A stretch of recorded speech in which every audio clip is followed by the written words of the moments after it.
तुम्हाला याच्या मध्ये काय डाऊट असेल तर विचारा, जर नसेल तर मी पुढे जातो. मला बाकीच्या डेफिनेशन पण सांगायचे. ठीक आहे, हे झालं एसएचएम. मी पहिला एसएचएम ची का डेफिनेशन घेतली कारण की ती एकदम इम्पॉर्टंट आहे. आता काय आहे, मल्टिपल चॉईस क्वेश्चन असल्यामुळे या छोट्या छोट्या गोष्टी बघून तुम्हाला भरपूर विचारल्या जातील. त्यानंतर दुसरं जो आहे ते म्हणजेच differential equation of SHM. Differential equation of SHM. जर तुम्हाला कोणी डिफरन्शियल इक्वेशन ऑफ एसएचएम विचारू शकतात, डिफरन्शियल इक्वेशन ऑफ एसएचएम, तर तुम्ही आता बाळांनो काय सांगणार सांगा मला. डिफरन्शियल इक्वेशन ऑफ एसएचएम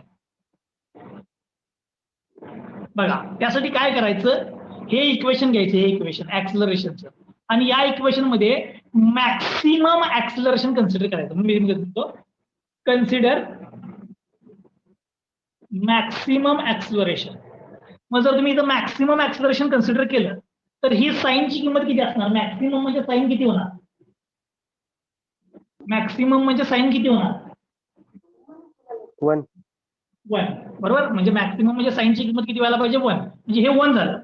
याचाच अर्थ एक्स डबल डॉट म्हणजे maximum acceleration is equal to minus x omega square. मग आता काय करा, हे इकडे ट्रान्सफर करा. So x double dot minus इकडे आलं काय होणार, plus x omega square is equal to 0. यालाच काय म्हणते आपण, डिफरन्शियल इक्वेशन ऑफ एसएचएम. तर तुम्ही सुरुवातीच्या पहिल्या टॉपिकचे जर तुम्ही डेरिव्हेशन बघितले असतील तर त्या डेरिव्हेशन मध्ये आपण तिथलं डिफरन्शियल इक्वेशन आणि एसएचएमचं डिफरन्शियल इक्वेशन काय करते, कम्पेअर करते. आणि हे डिफरन्शियल इक्वेशन ऑफ काय, एसएचएम आहे. ठीक आहे. आणि डिफरन्शियल इक्वेशन ऑफ एसएचएम काय बघा, x double dot plus omega square x is equal to 0. X double dot म्हणजे ऍक्सलरेशन प्लस एक्स म्हणजे डिस्प्लेसमेंट इंटू अँग्युलर वेलॉसिटीचा स्क्वेअर इज इक्वल टू 0. हे तुमचं काय, डिफरन्शियल इक्वेशन ऑफ एसएचएम. आता second definition म्हणजे टाइम पिरियड. टाइम पिरियड म्हणजे काय असते बाळांनो, टाइम पिरियड. आता टाइम पिरियड म्हणजे काय सांगतो, व्हायब्रेशन मध्ये काय होते, व्हायब्रेशन मध्ये समजा मी हा एक शाफ्ट घेतला, कॅन्टिलिव्हर आहे, त्याच्या एका एंडला मास लावलं, मी डिस्प्लेस केला, तर हा काय होईल, या बाजूला आणि या बाजूला व्हायब्रेट होत राहील, आता मूव्ह होत राहील. बरोबर. ही जी मोशन आहे ही म्हणजे व्हायब्रेटरी मोशन आहे. याच्यामध्ये तो समजा या एंड पासून या एंडला जाऊन पुन्हा ओरिजिनल पोझिशनला आला तर त्याने एक सायकल कंप्लीट केली. अशा तो नंबर ऑफ सायकल कंप्लीट करेल. त्यातली एक सायकल कंप्लीट करण्यासाठी लागलेल्या टाइमला, एक सायकल कंप्लीट करण्यासाठी लागलेल्या टाइमला आपण काय म्हणतोय, टाइम पिरियड. म्हणजे काय, it is the time required by any vibrating body to complete one cycle. एक सायकल कंप्लीट करायला लागलेल्या टाइमला काय म्हणतो आपण, टाइम पिरियड. आता टाइम पिरियड कसा काढतोय आपण, तर हे याच्यावरून शोधतोय बघा, याच्यावरून. आता मला सांगा ओमेगा इज इक्वल टू काय असतं रे, angular velocity is equal to, angular velocity is equal to काय असते, displacement divide by time, displacement divide by time. आता 1 रिव्होल्यूशन म्हणजे यानं एक सायकल कंप्लीट केली, हा अँग्युलर वेलॉसिटी ओमेगा 1 ने फिरायला, मग ओमेगा मी म्हटलंय. ठीक आहे. मग एक रिव्होल्यूशन कंप्लीट केलं म्हणजे किती डिग्री फिरला तो, 360. मला लिहायचं रेडियन मध्ये 2 पाय, कारण की आपण नुसता थिटा ज्या वेळेला कन्सिडर करतो तो रेडियन मध्ये कन्सिडर करतो. म्हणजे डिस्प्लेसमेंट 360 झाली डिवाइड बाय टाइम. आता टाइम एक सायकल साठी लागलेल्या टाइमला आपण म्हणतो time period. So angular displacement is equal to angular velocity is equal to displacement divide by time. एक सायकलची डिस्प्लेसमेंट 360 डिग्री म्हणजे 2 pi radian divide by time period. याचाच अर्थ time period is equal to काय येणार बघा, time period is equal to 2 pi by omega. ठीक आहे. आता हे छोटे छोटे फॉर्म्युले जे आहेत ते लय इम्पॉर्टंट आहेत, छोटे छोटे फॉर्म्युले लय इम्पॉर्टंट आहेत. तर जरा नंतर फोन करतो ट्युशन मध्ये.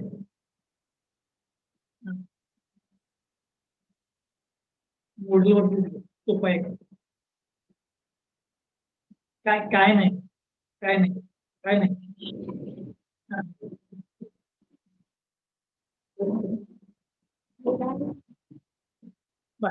हा झाला टाइम पिरियड. त्याच्यानंतर तिसरी म्हणजे अँप्लिट्यूड. अँप्लिट्यूड म्हणजे काय सांगा, अँप्लिट्यूड म्हणजे काय, it is the maximum displacement of any vibrating particle from its mean position. त्याला काय म्हणतो आपण अँप्लिट्यूड म्हणजे त्याची. त्यानंतर अजून एक महत्वाची गोष्ट प्रत्येक फॉर्म्युल्यामध्ये लागणार आहे ती म्हणजे स्टिफनेस. स्टिफनेस ही नॉर्मली आपण काय करतो इलास्टिक बॉडीची मेजर करतो. इलास्टिक बॉडी म्हणजे आपण म्हणतो स्प्रिंग. स्प्रिंगची स्टिफनेस मेजर करतो. स्टिफनेस इज इक्वल टू काय असते बघा, force applied divide by displacement. डिस्प्लेसमेंटला मी डेल्टा म्हणजे. So force per unit deflection is the stiffness of that particular element किंवा आपण ते मटेरियल म्हणूया. त्याला मी काय म्हणणार स्टिफनेस. त्यानंतर अजून एक महत्वाची गोष्ट लागणार ती म्हणजे degree of freedom. Degree of freedom जर तुम्हाला आठवत असेल तर आपले जे व्हायब्रेशनचे टॉपिक होते ते बघा 1 degree of freedom, 2 degree of freedom आणि मल्टी डिग्री ऑफ फ्रीडम असे होते. हे डिग्री ऑफ फ्रीडम काय आहे? ही डिग्री ऑफ फ्रीडम नक्की काय आहे? कोण सांगणार? Independent variable required to represent the system. Good.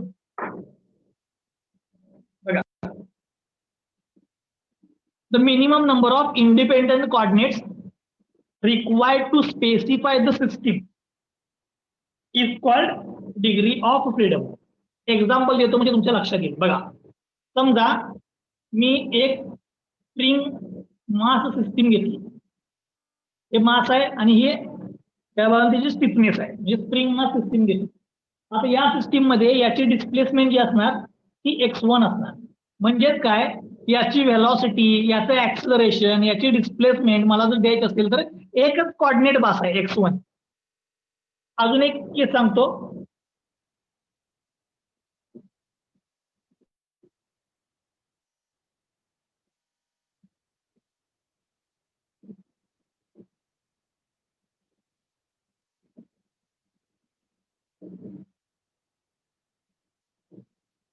बघा, या सिस्टीम मध्ये मी 2 मास घेतलेत. या मासचे डिस्प्लेसमेंट आहे x1, या मासचे डिस्प्लेसमेंट आहे x2. म्हणजे या सिस्टीमची मला व्हेलॉसिटी सांगायची असेल,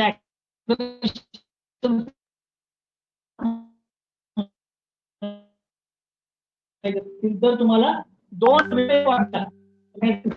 वेगवेगळे कोऑर्डिनेट लागणारी सिस्टीम रिप्रेझेंट करण्यासाठी. जरा स्क्रीन रोटेट होईल, 1 मिनिट बघा.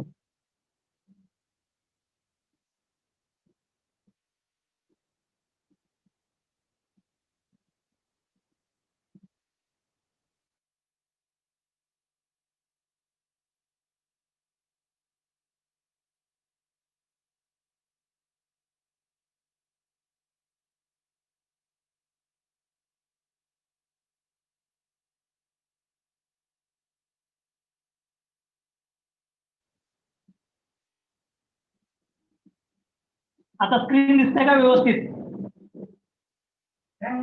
हो सर. स्क्रीन दिसते बाळांनो? हा दिसते सर. प्रथमेश काय आवाज येणार आहे?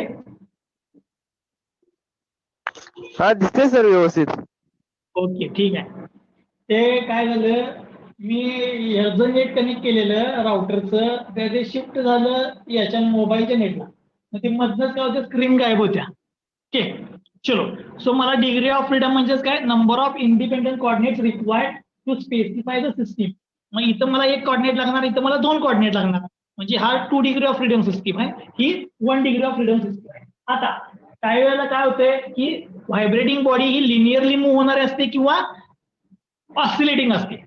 ऑसिलेटिंग जरी असेल तरी सुद्धा ती व्हायब्रेटिंगच बॉडी आहे. लिनियर जरी मूव्ह होणार असली तरी ती व्हायब्रेटिंगच बॉडी आहे. आता याच्यानंतर आपल्याला अजून एक महत्वाची गोष्ट लागणार ती म्हणजे डॅम्पिंग. सांगा, डॅम्पिंग म्हणजे काय?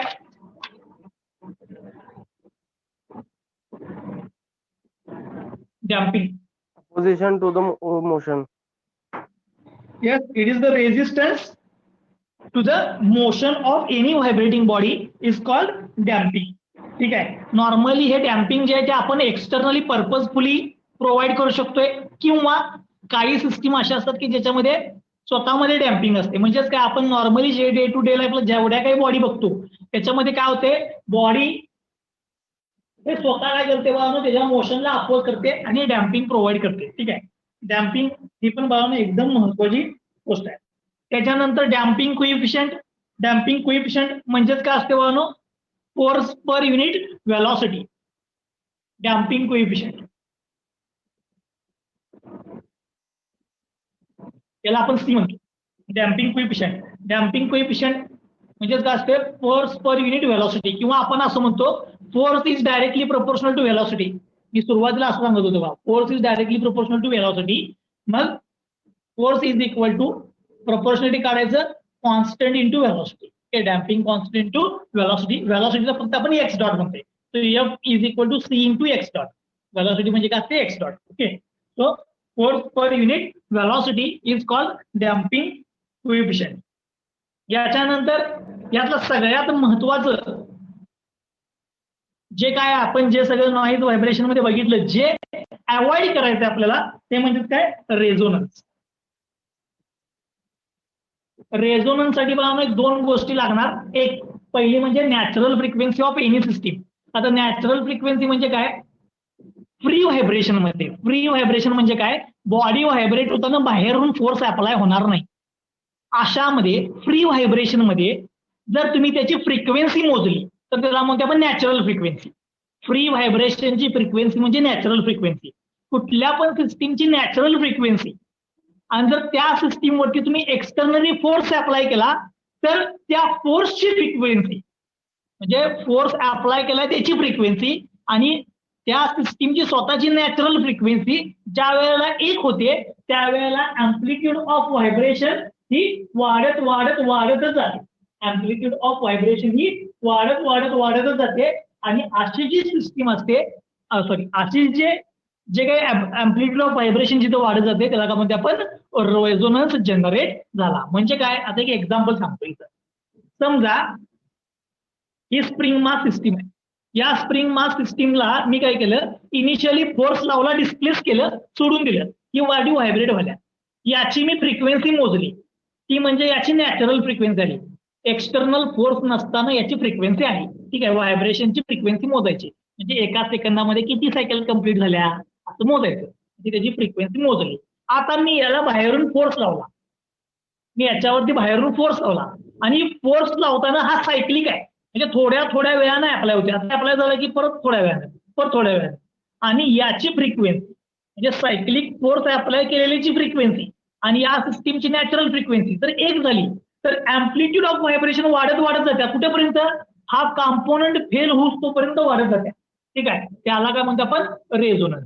म्हणजे काय, Wien the frequency, natural frequency of any system and the frequency of applied force is same, then the amplitude of vibration is goes on increasing till the failure of component is called resonance. ठीक आहे, मग आपण engineer म्हणून काय करत असतो, कुठल्या पण सिस्टीमचा रेझोनन्स अवॉइड करायला आपण बघत असतो.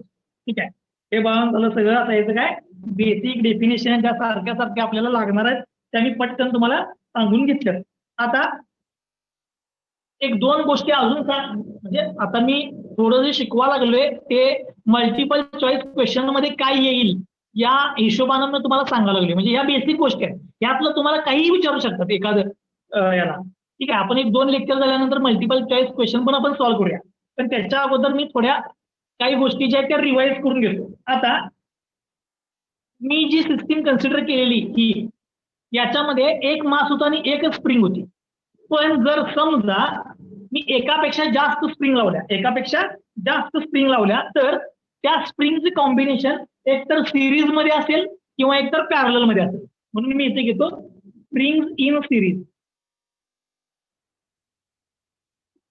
स्प्रिंग इन सिरीज याच्यावरती तुम्हाला पेपरला एखादा 2 मार्काला एखादा प्रॉब्लेम पण येऊ शकतो स्प्रिंग इन सिरीजचा. आता स्प्रिंग इन सिरीज म्हणजे काय, समजा ही एक स्प्रिंग घेतली त्याला एक मास लावलं, अजून एक स्प्रिंग घेतली त्याला एक मास लावलं, M1 M, K1 K. तर या सिस्टीमचा ह्या 2 स्प्रिंग आहेत, या सिस्टीमला या 2 स्प्रिंग आहेत. सॉरी भावांनो, मी हे मास काढून टाकतो. 2 स्प्रिंग सलग लावले असं म्हणूया. ही स्प्रिंगचं स्टिफनेस K1 आहे, या स्प्रिंगचं स्टिफनेस K2 आणि मास एकच आहे. मास एकच आहे. तर याची जर तुम्ही सिस्टीम करायला गेला तर मास तसंच राहील, पण या दोन स्प्रिंग जे आहेत त्याचा इफेक्ट जो असणार आहे त्याला आपण म्हणतो इक्विव्हॅलंट. त्याचा इफेक्ट जो असतो त्याला काय म्हणतो आपण इक्विव्हॅलंट. म्हणजे ज्या वेळेला स्प्रिंग या सिरीज मध्ये असतील त्यावेळेला तुम्हाला इक्विव्हॅलंट स्प्रिंग डिटरमाइन करायला लागणार आणि या इक्विव्हॅलंट स्प्रिंगचा स्टिफनेस हा काय असतोय inverse of stiffness of spring 1 plus inverse of stiffness of spring. आता मुद्दा म्हणून मी फॉर्म्युला डिराईव्ह करून दाखवलेला नाही आहे, कारण की हे ऑलरेडी मी त्यावेळेला करून दाखवलेलं. तुम्हाला जर पाहिजे असेल तर तुम्ही ओपन करून बघा. फक्त सांगतो काय कसं केलं सांगतो. Total displacement of this mass delta is equal to displacement of spring 1 plus displacement of spring 2 असं लिहिलं असेल. ठीक आहे. आणि delta is equal to mg put केला असणार आणि त्याच्यावर मी हा फॉर्म्युला डिटरमाइन केला. ठीक आहे. तो स्टिफनेस ऑफ जे स्प्रिंग पॅरल मध्ये असतील त्यावेळेला इक्विव्हॅलंट स्टिफनेस म्हणजे 1 divide by equivalent stiffness is equal to 1 divide by stiffness of spring 1 plus 1 divide by stiffness of spring 2. आता अजून एक स्प्रिंग जर पॅरल सिरीज मध्ये आली असती तर प्लस 1 डिवाइड बाय K3 आला असता. ठीक आहे. याच्यावरून तुम्हाला इक्विव्हॅलंट स्टिफनेस डिटरमाइन करता येईल व्हेन स्प्रिंग इन सिरीज. तसंच ज्यावेळेला तुम्ही स्प्रिंग इन पॅरल कन्सिडर करणार. आता पॅरल म्हणजे काय बघा, हे एक मास आहे आणि ही स्प्रिंग आहे K1 K2. आता याच्या केसमध्ये काय बाळानो, या दोन स्प्रिंग मध्ये असलेल्या फोर्सची किंमत ही सेम असत नाही. या बघा सिरीज मध्ये या दोन मध्ये असलेला फोर्स सेम असतो. इथं फोर्स डिवाइड होतो पण दोघांची डिस्प्लेसमेंट सेम असते. म्हणून मी याचं इक्वेशन असं लिहिलं असेल total force is equal to F1 plus F2 आणि मग मी त्याच्यावरून इक्विव्हॅलंट स्प्रिंग म्हणजे दोघांना कंबाईन करून एक जर स्प्रिंग केली तर त्याचं equivalent stiffness is equal to K1 plus K2 येतो. इक्विव्हॅलंट स्टिफनेस किती येतो K1 प्लस K2. ठीक आहे. या दोन गोष्टी खूप इम्पॉर्टंट आहेत. जर मल्टिपल चॉईस क्वेश्चनला तुम्हाला एखादा प्रॉब्लेम पेपरला आला तर तो याच्यावरती पण असू शकतो. ठीक आहे. म्हणून मुद्दामून घेतले मी. ठीक आहे. ही stiffness of spring in series आणि equivalent stiffness when the springs are in parallel. Series आणि पॅरलल जर कॉम्बिनेशन आलं फक्त काय की आता आपल्याला वेळ नसल्यामुळे मी हे डेरिव्हेशन करून दाखवलेलं आहे. जर तुम्ही वही ओपन केली तुमची तर तुमच्या वहीमध्ये हे ऑलरेडी मी डिराईव्ह करून दिलेलं आहे. याच्यामध्ये काय केलेलं असते displacement Δ1 plus Δ2 is equal to total delta आणि delta is equal to mg टाकलेला असते. mg m1g m2g आणि mg त्याच्यावर नाही मिळते. तसंच इथं फक्त काय F is equal to F1 plus F2 म्हणजे याच्यामधला फोर्स प्लस याच्यामधला त्याच्यावरूनही सॉल्व्ह केलं असते. तुम्हाला इक्विव्हॅलंट स्टिफनेसची किंमत मिळते. ठीक आहे. मग आता हे तुम्हाला तुमच्या प्रॉब्लेम्स मध्ये काय करता येईल बाळांनो यूज करता येईल. म्हणजे स्प्रिंग इन सिरीज आणि स्प्रिंग इन पॅरलल मध्ये तुम्हाला हे यूज करता येईल. मग आता जसं तुम्ही लिनियर व्हायब्रेशन असते तसंच तुमच्याकडे काय असते बाळांनो टॉर्शनल व्हायब्रेशन पण असते. तर टॉर्शनल व्हायब्रेशन मध्ये अँग्युलर डिस्प्लेसमेंट ही काय असते थिटा असते ज्याच्यामध्ये एक शाफ्ट फिक्स असते दुसऱ्या बाजूला टॉर्क अप्लाय केला असते त्यामुळे डिस्क ही काय होते रोटेटिंग राहते. आता असंच पेपरमध्ये एक प्रॉब्लेम येऊ शकतो. ठीक आहे. या पहिल्या टॉपिक मधून तो प्रॉब्लेम काय येऊ शकतो त्याच्यासाठीचं छोटंसं डेरिव्हेशन मी तुम्हाला करून दाखवतो. त्याला काय म्हणतो आपण addition of harmonic system. Addition of harmonic system. आता आपण काय करतोय सिंपल हार्मोनिक घेतोय त्यामुळे मी हार्मोनिक सिस्टीम म्हटले. जर समजा मी एक सिस्टीम आहे दाखवतो स्प्रिंग मास सिस्टीम आहे थिकनेस आहे हे मास आहे. मी समजा याला डिस्प्लेसमेंट दिली x1 आणि थोड्या वेळानं दुसरी डिस्प्लेसमेंट दिली समजा x2 म्हणजे एकाच सिस्टीमला मी दोन डिस्प्लेसमेंट दिल्या. एकाच सिस्टीमला जर मी दोन डिस्प्लेसमेंट दिल्या तर ही बॉडी व्हायब्रेट होताना x1 नी व्हायब्रेट होणार का x2 नी व्हायब्रेट होणार. तर ही x1 x2 नी व्हायब्रेट होत नाही तर काय होते ही यांच्या इक्विव्हॅलंट म्हणजे या दोघांच्या वरून आपल्याला काय करायला लागते इक्विव्हॅलंट डिस्प्लेसमेंट डिटरमाइन करायला लागते. मग ती इक्विव्हॅलंट डिस्प्लेसमेंट जी आहे त्यामध्ये आपण addition of hydraulic harmonic system असं आपण म्हणतो. आता या हार्मोनिक सिस्टीमची ऍडिशन कशी करायची ते सांगतो. समजा मी x1 जो x1 आता तो SHM आहे म्हणून मी SHM चं इक्वेशन घेणार. x1 साठी SHM चं इक्वेशन काय बघा x sin ओमेगा टी मग मी असं कन्सिडर करतो की याची अँप्लिट्यूड ऑफ व्हायब्रेशन वेगळी आहे. तर x1 sin ओमेगा टी तसं जो दुसरा दिलाय हा पण काय असायला पाहिजे SHM असायला पाहिजे दुसरा पण. अँड x2 कन्सिडर करतो capital X2 sine omega T. आता याचा जो अँगल असेल तो याच्या अँगल पेक्षा वेगळा असणार. आता वेगळा असणार म्हणून काय करतो मी प्लस काहीतरी अँगल वाढवतो प्लस थिटा म्हणजे या अँगलला काहीतरी मी थोडा अँगल वाढवलाय. ठीक आहे. तो x1 is equal to x1 sine omega t आणि x2 is equal to x2 sine omega t. म्हणजे एकाच बॉडीला मी दोन वेगवेगळ्या डिस्प्लेसमेंट प्रोव्हाइड केल्यात त्या दोन्ही पण हार्मोनिक आहेत. एक साइन ओमेगा टी एक साइन ओमेगा टी दोन्ही पण हार्मोनिक आहेत. मग यांचा इक्विव्हॅलंट रिझल्ट जो काय असते इक्विव्हॅलंट म्हणजे रिझल्ट तर तो resultant x is equal to काय असतो x1 प्लस x2. याचा रिझल्टंट जो आहे तो काय असते x is equal to x1 plus x. मग आता हा x is equal to x1 plus x2 जो काय आहे तो मी इथं जरा लिहितो x1 जे x1 sine omega plus x2 sine omega t plus theta. आता मला तुम्ही सांगा दोन हार्मोनिक मोशन म्हणजे दोन्ही डिस्प्लेसमेंट म्हणजे हा सिंपल हार्मोनिक आहे.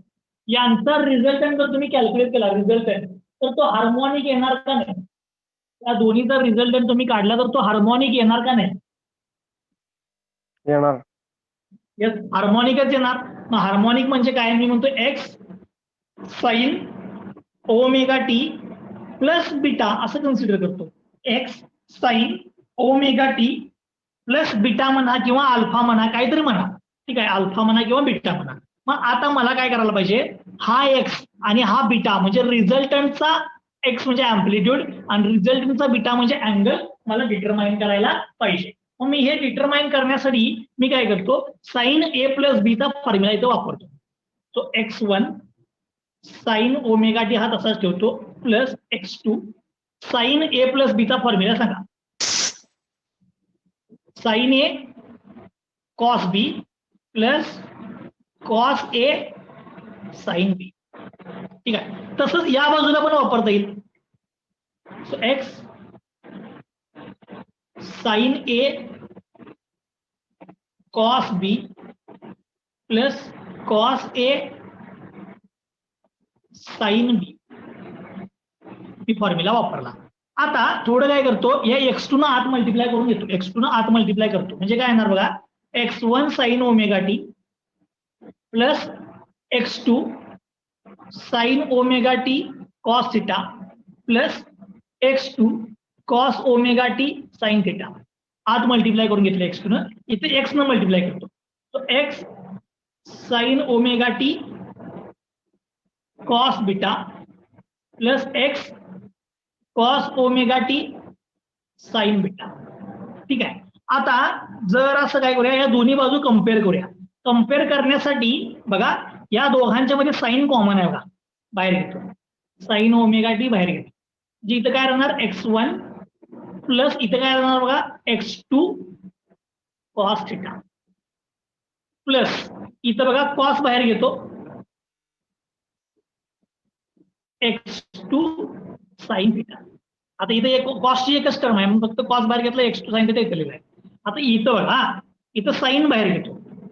So sine omega T into काय येणार x कॉस बीटा प्लस इथं कॉस बाहेर घेतो कॉस ओमेगा टी ब्रॅकेटमध्ये काय राहणार x साइन बीटा. दोन्ही कम्पेअर करा. आता इथं पण साइन आहे इथं पण साइन आहे इथं कॉस आहे इथं कॉस आहे इथं साइन प्लस कॉस याचा अर्थ ही टर्म आणि ही टर्म आणि ही टर्म काय असायला पाहिजे same. Therefore by comparing x cos beta is equal to काय येणार बघा x1 plus x2 cos theta आणि x sine beta is equal to काय येणार x2 साइन थिटा. आता तुम्ही म्हणणार की मास्टर तर म्हणला डेरिव्हेशन घेणार नाही पण ते मास्टरनं डेरिव्हेशन का घेतलाय त्याच्या मागचं मी कारण सांगतो. पण त्याच्या आधी फक्त एक गोष्ट सांगतो जर चुकून व्हिडिओ बंद झाला 40 मिनिटानंतर व्हिडिओ बंद होतोय, तर याच आयडीला परत जॉईन करा. जर व्हिडिओ बंद झाला तर याच आयडीला परत जॉईन करा. आता मला काय पाहिजे आहे बघा, मला शोधायचं आहे हे बघा, हे शोधायचं आहे रिझल्टंट मोशन शोधायचे आहे. म्हणजे मला कॅपिटल एक्स आणि बीटा पाहिजे आहे, कॅपिटल एक्स आणि बीटा. मग मला सांगा इथनं बीटा शोधता येईल तुम्हाला. याला मी म्हणतो 2, याला मी म्हणतो 1. 2 डिवाइड बाय 1 करा, 2 divide by 1. So x sine beta divide by x cos beta is equal to x2 sine theta divide by x1 plus x2 cos theta. त्याच्यामध्ये बीटा कॅन्सल होईल, सॉरी एक्स कॅन्सल होईल, sine बरोबर आहे. Sine divide by cos म्हणजे काय येणार, tan beta is equal to x2 sine theta divide by x1 plus x2 cos theta. ह्यातनं तुम्हाला टॅन इनवर्स घेतला की बीटाची किंमत मिळेल, ही मिळेल बघा बीटाची किंमत. आता राहिला काय एक्स. आता जर तुम्हाला एक्स मिळवायचं असेल एक्स, तर काय करायचं, 1 आणि 2 नंबरच्या स्क्वेअरची ऍडिशन करायची. 1 नंबर आणि 2 नंबरच्या स्क्वेअरची addition, square and add equation 1 and 2. आता मी ते काय पूर्ण करत बसत नाही, कारण की तुमच्या ऑलरेडी वहीमध्ये जर तुम्ही बघितलं तर हे करून दिलेलं आहे. मी डायरेक्ट याच्या रिझल्टंटचं उत्तर लिहितो. मी डायरेक्ट याच्या रिझल्टंटचं उत्तर लिहितो. याचा रिझल्टंट काय येतोय बघा, जर ऍडिशन केली तर x is equal to root x1 square plus x2 square plus 2x1 x2 cos. आता हे घेण्यामागचं कारण असं आहे की जर समजा तुम्हाला पेपरला एक 2 मार्कांना क्वेश्चन विचारला, काय क्वेश्चन बघा, x1 is equal to x1 sine omega t, x2 is equal to x2 sine omega t plus theta. या दोघांची जर तुम्ही ऍडिशन केली तर तुम्हाला खाली ऑप्शन दिलेले असतील. Then for the resultant amplitude is given by, आणि अँप्लिट्यूडचे 1-2-3 तुम्हाला आन्सर देतील, 1 2 3 4. किंवा बीटासाठी तुम्हाला 1 2 3 4 ऑप्शन देतील. किंवा काय करतील, x1 ची किंमत 5, ओमेगा टी ची किंमत 10, x2 ची किंमत 10, थीटाची किंमत 2, काय तर देतील, ह्या किमती देतील. आणि त्यावर सांगतील की एक्स किती आहे आणि बीटा किती आहे, ह्या किमती विचारतील. म्हणून मुद्दा म्हणून मी काय केलंय की हे डेरिव्हेशन करून दाखवले. मग आता उद्या आपण काय करूया, उद्या याच्यावरचा एक प्रॉब्लेम सॉल्व्ह करूया, याच्यावरचा एक प्रॉब्लेम सॉल्व्ह करूया ऍडिशनचा. आता ग्राफिकल मेथड काय विचारणार नाही पेपरला, कारण मी याच्या पुढे जर तुम्ही बघितलं तुमच्या वहीमध्ये तर ग्राफिकल मेथड असणार आहे. ग्राफिकल मेथड, ती ग्राफिकल मेथड काय विचारणार नाही, ठीक आहे. म्हणून मी हे ग्राफिकल मेथडनं पुढे काय सांगितलेलं नाही. पण जर तुम्हाला पाहिजे असेल तर तुम्ही आता डायरेक्ट काय करू शकताय, या व्हॅल्यू या फॉर्म्युलावरनं डिटरमाइन करू शकताय. तुम्हाला पाहिजे असेल तर मी एक प्रॉब्लेम सॉल्व्ह करून दाखवतो, एक प्रॉब्लेम, ठीक आहे. 1-2 मिनिटात व्हिडिओ बंद होईल, पुन्हा याच आयडीला एक जॉईन करा, मी तुम्हाला एक प्रॉब्लेम याचा सॉल्व्ह करून दाखवतो, ठीक आहे. आता तुम्हाला जर मल्टिपल चॉईसला जर असेल तर तुम्हाला डायरेक्ट हे फॉर्म्युले पार्ट असायला पाहिजे, हे फॉर्म्युले डायरेक्ट पार्ट असायला पाहिजेत, तर तुम्हाला 2 मार्काचा प्रॉब्लेम याचा सॉल्व्ह करता येईल, ठीक आहे. मी एक क्वेश्चन घेतो आणि डायरेक्ट मी तुम्हाला बीटा आणि एक्स म्हणजे रिझल्टंट काय असणार हा तुम्हाला डिटरमाइन करून दाखवतो, ठीक आहे. त्यासाठी मी एक क्वेश्चन कन्सिडर करतोय.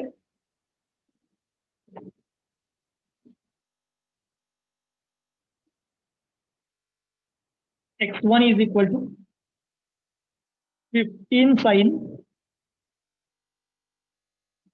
Omega t plus pi by 6. x2 is equal to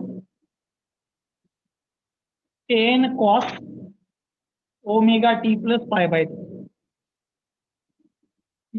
आता मी हा क्वेश्चन कन्सिडर केलाय की x1 दिलाय, x2 दिलाय आणि काय डिटरमाइन द रिझल्ट.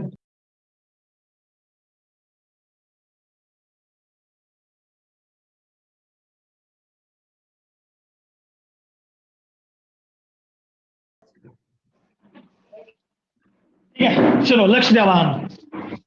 आकाश काय काय, आकाश फोटो बिटो लय मारलाय. आता डिटरमाइन द रिझल्टंट, मला त्याचा रिझल्टंट डिटरमाइन करायचा आहे, ठीक आहे. जर पेपरला विचारलं तर त्यावेळेला पाहणं काय आहे बघा, तुमच्याकडं कसं आहे, जर एखादं न्यूमरिकल असेल आणि जर त्याला वेळ लागणार असं वाटत असेल तुम्हाला न्यूमरिकल आहे, जर डायरेक्ट हे फॉर्म्युले पार्ट असतील 2 तर चांगली गोष्ट आहे. हे जर 2 फॉर्म्युले पार्ट नसतील तर हे तुम्हाला सगळं करायला लागणार. हे करून तुम्हाला हे 2 फॉर्म्युले डिटरमाइन करायला लागतील. आता कसं आहे, मी मल्टिपल चॉईसचा क्वेश्चन आहे असं कन्सिडर करून एक्स आणि बीटा या 2 किमती शोधणार आहे, एक्स आणि बीटा. पण त्यासाठी हे दोन्ही पण मला साईनच्या फॉर्मॅटमध्ये पाहिजे, दोन्ही पण मला साईनच्या फॉर्मॅटमध्ये पाहिजे. ठीक आहे. मग मी आता इथं रिझल्ट मला जर डिटरमाइन करायचा असेल तर मला तुम्ही सांगा, आता मी काय करायला पाहिजे, x1 x2 कसं करणार?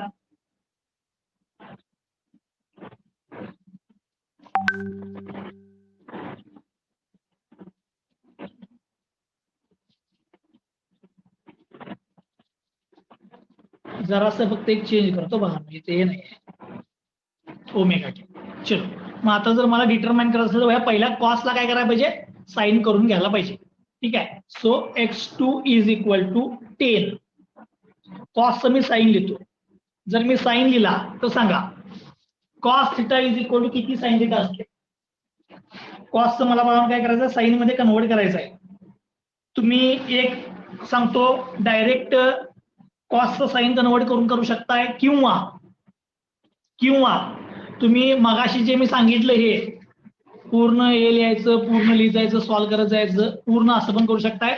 तुमच्या वहीमध्ये जर एखादा प्रॉब्लेम जर तुम्ही बघितला असेल तर मी तो पूर्ण मेथड करून मी सॉल्व्ह करून दिलेले प्रॉब्लेम आहे. आता मला सांगा कॉस थिटा आहे आणि मला साइन थिटा करायचा आहे. So cos theta is equal to sine theta आहे, पण इथं प्लस मायनस π/2 πb काय तर असणार आहे. ठीक आहे. तर असं मला पटकन ते सांगा काय असणार आहे.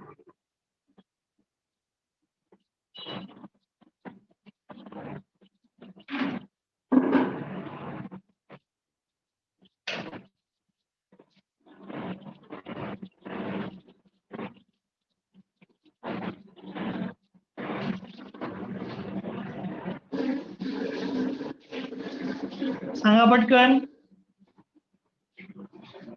साइन थिटा हे cos theta is equal to काय असतंय, साइन 90 मायनस थिटा असते. Cos theta is equal to काय असते, साइन 90 मायनस थिटा. मग मी आता हीच किंमत लिहिणार आहे. हा 10 तसाच राहिला, कॉसच्या ऐवजी मी साइन लिहिलं.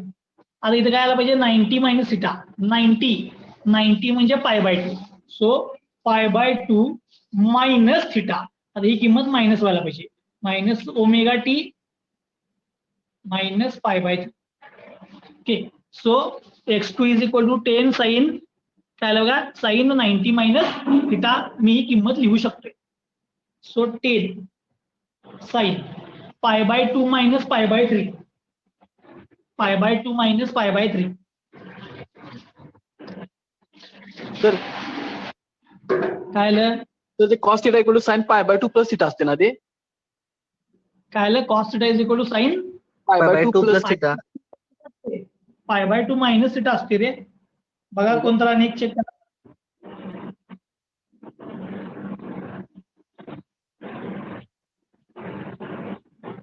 मायनस आहे सर. मायनसच आहे रे. हा बरोबर. ठीक आहे, तुझ्या इथं असेल तसं तसं घे तू. हा, माझ्या इथं असं आहे. सो 10 साइन आता काय झालं बघा, मायनस ओमेगा टी π/2 मायनस π/3 किती ते सांगा. π/2 मायनस π/3 π/6. कॅल्क्युलेट करून सांगा की रे, कॅल्क्युलेट करून सांगा पटकन.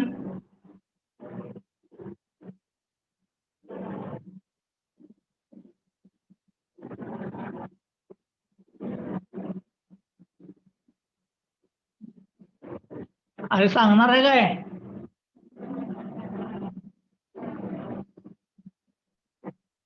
0.5235. किती, 0.5235. 235. 5.35 हे प्लस येणार, बरोबर आहे काय. आता मला हा ओमेगा टी प्लस पाहिजे आहे. साइन ऑफ मायनस थिटा करा. साइन ऑफ मायनस थिटा म्हणजे काय असते सांगा.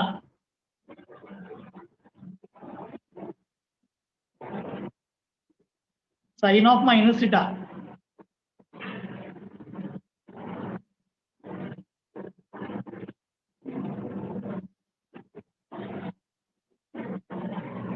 Sine of minus theta is equal to काय असतोय minus sine theta sine of minus theta is equal to काय असतोय मायनस साइन थिटा पण यातनं मायनस साइन बाहेर काढतो सो -10 साइन त्यातनं मायनस बाहेर काढला की हा काय झाला ओमेगा टी मायनस 0.5235 काय वापरलाय तुम्ही sine of minus theta is equal to minus sine theta हा फॉर्म्युला वापरला ओके हा मला मिळाला x2 चला हा x1 आहे याला मी म्हणतो 1 हा x2 आहे याला मी म्हणतो 2 आता x1 x2 वरनं डायरेक्ट नाव बीटाची किंमत शोधूया बीटाची किंमत बीटाचा फॉर्म्युला काय बघा tan इनवर्स ऑफ बघा इथं आले beta is equal to tan inverse of x2 sin theta divide by x1 plus x2 cos theta x1 plus x2 cos theta ठीक आहे इज इक्वल टू इथं किमती पुट केल्या तर तुम्हाला बीटा मिळेल फक्त आता जरा असं मी सांगतो मी मुद्दा म्हणून इथं आन्सर शोधणार नाही तुम्ही आन्सर शोधा एक फक्त गोष्ट सांगतो हा थिटा आहे हा साइन बरोबरचा थिटा आहे साइन बरोबरचा त्यामुळे ही किंमत तुम्हाला डिग्रीमध्ये घ्यायला लागेल डिग्रीमध्ये हे लक्षात ठेवा किंवा जर तुम्हाला रॅडियन मध्ये पुट करायचीच असेल रॅडियन मध्ये तर या थिटाची किंमत जर तुम्हाला रॅडियन मध्ये पुट करायची असेल तर ती 0.5235 घ्यायला पाहिजे पण कॅल्सी तुम्हाला रॅडियन मोडला न्यायला लागणार कॅल्सी तुम्हाला रॅडियन मोडला लागणार त्याच्यापेक्षा डिग्री मध्ये कन्वर्ट करा इथं पुट करा तुम्हाला बीटा मिळेल बीटाचा आन्सर मिळेल ठीक आहे आता असंच and resultant x is equal to x ची किंमत बघा root x1 square plus x2 square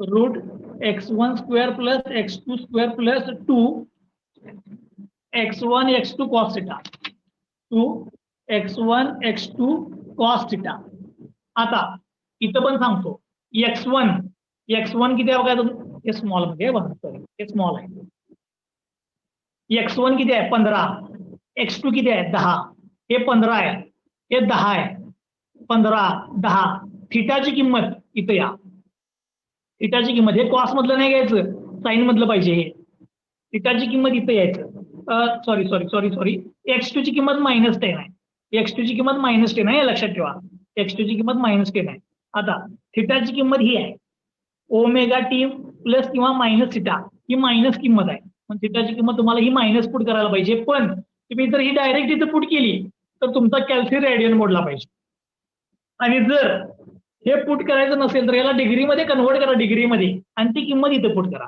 डिग्रीमध्ये कन्व्हर्ट करून इथं पुट करा तुम्हाला x मिळेल ठीक आहे मग याच्यावरून तुम्हाला असं म्हणता येईल x is equal to capital X sine omega t plus beta म्हणजे हे तुमचं काय झालं रिझल्ट आहे मी तुम्हाला काय केलंय बघा जो दिलेला प्रॉब्लेम होता त्यातला मी कॉस साइन मध्ये कन्व्हर्ट केला आणि मग त्याच्यावरून मी डायरेक्ट फॉर्म्युल्यावरून किमती काढून दाखवल्या आता पेपरमध्ये जर 2 मार्काला एखादा क्वेश्चन पडला याच्यावरचा तर तो अशा टाईपचा पडू शकतो ठीक आहे तुम्ही सॉल्व्ह करा आणि बीटा आणि एक्सचं मला आन्सर सांगा सॉल्व्ह करून बीटा आणि एक्सचं आन्सर सांगा ठीक आहे मी थोडस मागे जातो बघा काय घेतले मुद्दा म्हणून जरा डेफिनेशन सांगितल्या सिंपल हार्मोनिक मोशन काय असते ते सांगितले सिंपल हार्मोनिक मोशन काय असते सांगितल्यानंतर